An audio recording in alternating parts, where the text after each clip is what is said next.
Vamos a hablar sobre las clases anónimas. Hasta ahora hemos visto ya varios distintos tipos de clases, hemos visto varias relaciones entre clases, hemos hablado de la composición, de la herencia, del polimorfismo, hemos visto lo que son las interfaces y lo que son las clases abstractas, y ahora vamos a ver otra característica diferente, otro tipo de clases diferente que podemos crear, que son las clases anónimas. Como bien nos pone aquí en la definición, una clase anónima es una clase que se define en el lugar donde se necesita sin necesidad de darle un nombre. Es decir, estas clases son anónimas porque no vamos a declararlas con un nombre. Directamente vamos a declararlas y utilizarlas. En Java se pueden crear clases anónimas con la palabra clave new. Igual que utilizamos new para crear objetos, podemos utilizarlo para crear una clase anónima o una interfaz. Por ejemplo, aquí tenemos un pequeñito ejemplo de una clase main que tiene un public static void main, y dentro, si os fijáis, de momento os tiene que dar igual, ¿no? Pero Runable es una clase que creamos aquí mismo, es decir, yo me estoy creando un objeto Runable, R, y digamos que esta clase, la clase Runable, todavía no la he definido, no la tengo en ningún otro archivo, no existe, digamos, en ningún lado. Entonces yo lo que hago directamente es new Runable y abro paréntesis, y creo la clase aquí, en este mismo sitio, en lugar de crearla en un archivo aparte para poder crear varios objetos de ella y reutilizarla y todo esto, me creo aquí directamente una implementación de la clase que solo va a hacer esto, solo tiene el método run que hace un print, y directamente yo puedo ejecutar debajo mi objeto R y su método run.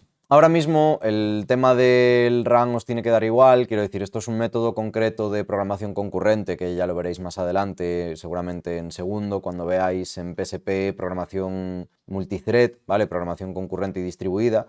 Pero básicamente con lo que quiero que os quedéis es que yo no estoy definiendo una clase Runable, de hecho Runable es una interfaz y la estoy implementando aquí, sino que directamente creo un objeto y dentro de esa instancia del objeto, es decir, a la vez que yo hago new, le doy la información que necesita para existir a ese objeto. En este ejemplo, como veis, se crea la clase anónima que implementa la interfaz Runable y se define el método run en el lugar donde se necesita.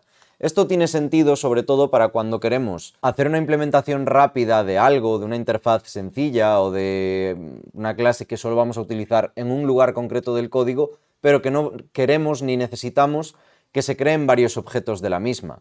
O sea, no necesitamos crear un modelo de datos de ella para crear varios objetos, sino que pues es una cuestión más de para el mismo momento donde lo estamos utilizando. Ya os pone aquí, a continuación se crea un objeto de la clase anónima y se ejecuta el método run. Las clases anónimas son útiles cuando se necesita una implementación rápida de una interfaz o clase abstracta en un lugar concreto del código.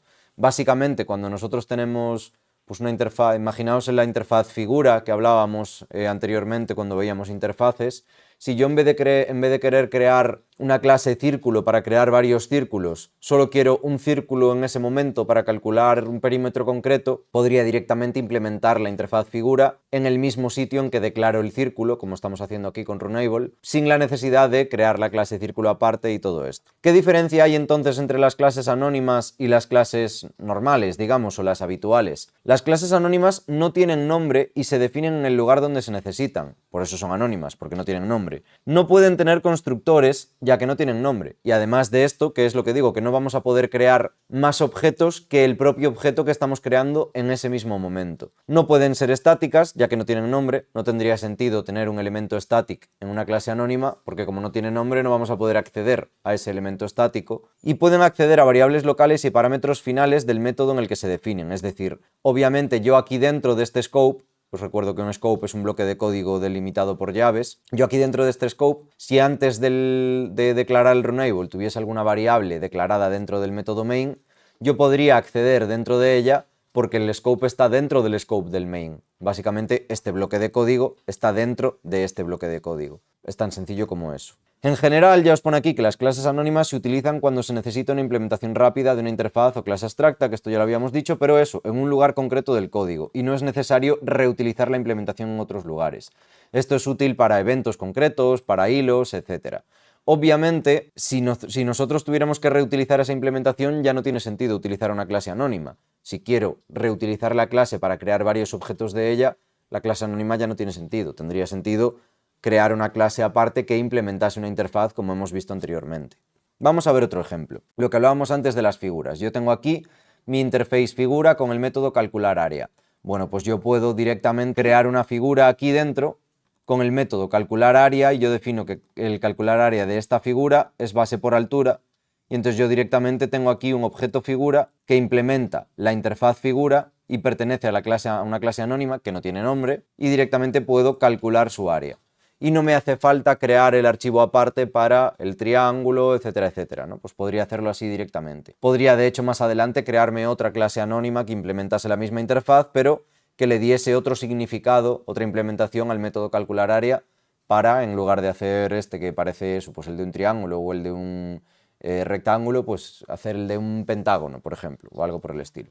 En este ejemplo se crea una clase anónima, como decíamos, que implementa la interfaz figura y se define el método calcular área. Luego creamos un objeto de la clase anónima y se calcula el área del rectángulo con el método calcular área. Las clases anónimas son útiles cuando se necesita la implementación rápida, esto ya lo habíamos comentado, y ahora vamos a ver qué ventajas y desventajas tienen las clases anónimas. La ventaja principal tiene una sintaxis concisa, es decir, podemos directamente en el mismo bloque de código implementar rápidamente una interfaz o una clase abstracta y tenemos acceso a las variables locales, lo que decíamos antes. Podemos acceder, si yo tuviera variables aquí dentro, en este scope, yo dentro del scope de la clase anónima puedo acceder a todas las variables locales que tenga definidas o a atributos que tuvieran la clase main o en la clase donde estuviere. Desventajas, no son reutilizables, por supuesto, y son difíciles de depurar. Como no tenemos un nombre de clase, no sabemos qué clase está fallando, si nos falla algo en la clase anónima puede ser un poquito más difícil de encontrar el error. Pero ya digo, este tipo de clases son muy concretas y para usos muy específicos. Ahora mismo las estamos comentando para que sepáis que existen, sobre todo. No las vamos a utilizar un montón, sobre todo ahora al principio, pero más adelante, cuando empecéis a ver programación de hilos o programación basada en eventos y todo este tipo de cosas, seguramente van a empezar a aparecer clases anónimas, y es importante que sepáis qué es lo que son. Realmente, una clase abstracta lo que está creando también, por así decirlo, es un objeto, una clase anónima, perdón, que he vuelto a decir abstracta. Pero lo que está creando esta clase anónima básicamente es un objeto anónimo también. O sea, es un objeto, el objeto tiene nombre en sí, pero solo va a existir un objeto de esa clase. O sea, que podríamos decir que incluso es una pequeña implementación, entre muchas comillas, de un patrón singleton de una forma muy rápida. No es exactamente así, pero para que os hagáis una idea. Y nada, con esto estarían vistas las clases anónimas.